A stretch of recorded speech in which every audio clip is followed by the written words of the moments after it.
Peeps, I had the chance to catch up with the cast and the director of Sony Pictures' The Intruder.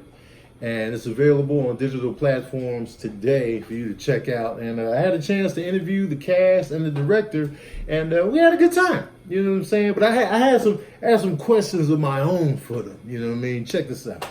Deion Taylor, man. Yes, sir. You're no stranger to the thriller genre. No. And what is it about the thriller genre that interests you the most as a filmmaker? I think it's the first genre I learned how to shoot. Okay.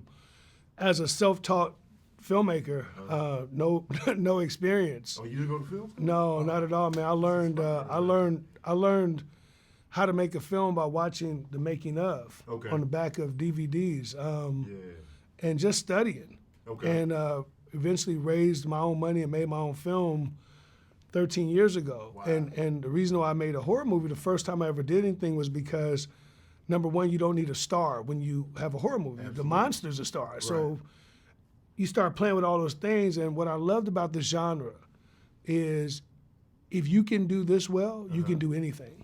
Right. Because it has to have all the elements.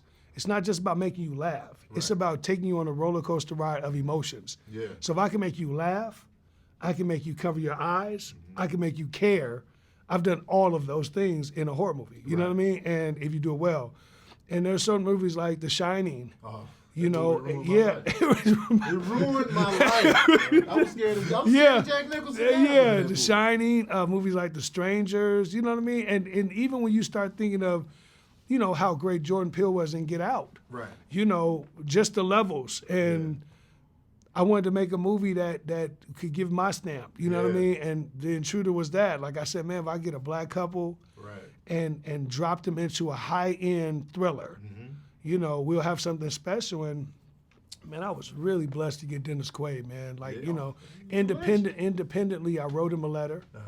He responded to the letter.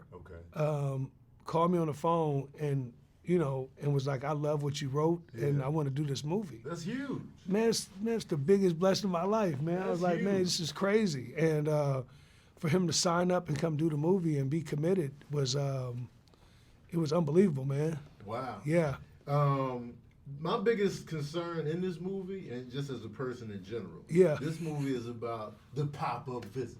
That's right. People just showing up to your crib unannounced. Right. That to me is terrifying. Like if you just show up and I wasn't ready for you because I'm petty. I'll sit there and watch you ring the doorbell, sit in the living room and full like, and not answer the phone. Right. Like, how, let's put yourself in the situation. How do you handle pop-ups?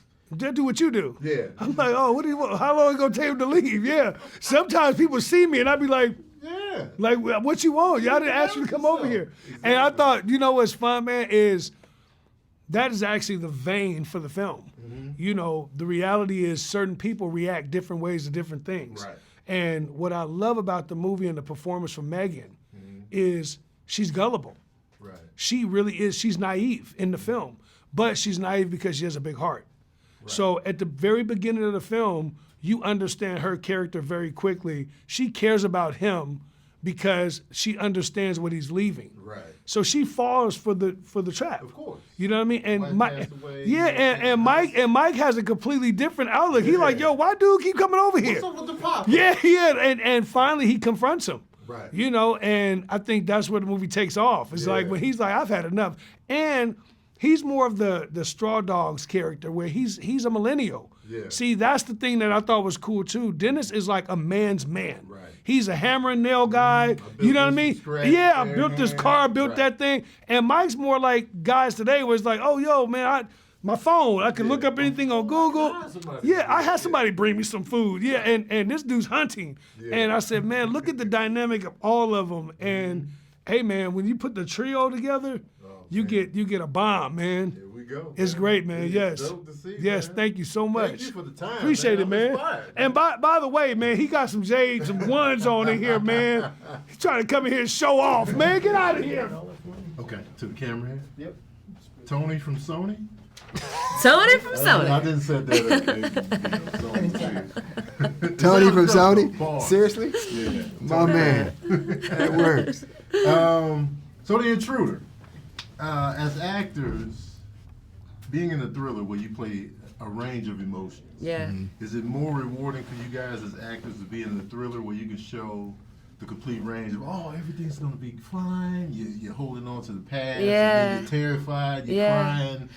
To me, it's one of my favorite genres. Like when I was a kid, I used to like throw myself down the staircase and pretend like I was like little Michael Myers' niece, the 10-year-old, and that really was one of the big things that inspired me to want to be an actress because I was like, this is so much fun. You get to go through a range of emotions, and you also get to go to a place that you don't get to go in most films, which is like life or death. What would you do? At what point does survival kick in? At what point do you decide these things in your mind?